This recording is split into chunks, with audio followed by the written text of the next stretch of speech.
ప్రతిరోజు మా అమ్మగారిని మా నాన్నగారు నిద్ర లేపుతూ ఉంటారు. నిద్ర లేపిన తర్వాత స్నానం చేసి దేవుడిది ఇలా చదువుకుంటూ ఉంటారు మా అమ్మగారు. మా నాన్నగారి పూజ పొద్దుటే 1:30 నుంచి 6 గంటల వరకు జరుగుతూనే ఉంటుంది ప్రతిరోజు.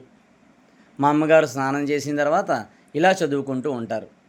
మా నాన్నగారు మా అమ్మగారు కాఫీ తాగితే గాని తాగరు. అందుకే చూడండి ఎలా కూర్చున్నారో. చదువుకోవడం అయిన తర్వాత ఇలా అందరికీ దండం పెట్టుకుంటూ ఉంటారు మా అమ్మగారు, మా నాన్నగారు.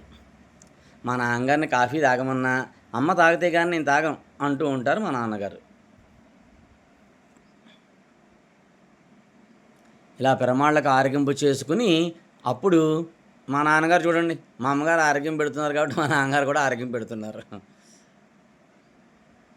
ఇలా ఆరగింపు పెట్టిన తర్వాత మాత్రమే కాఫీ తాగుతారు. ఇది ప్రతిరోజు మా అమ్మ, నాన్నగారుల దినచర్య. మా అమ్మగారు కాఫీ తాగితే గానీ, మా నాన్నగారు పొరపాటున కూడా కాఫీ తాగరు.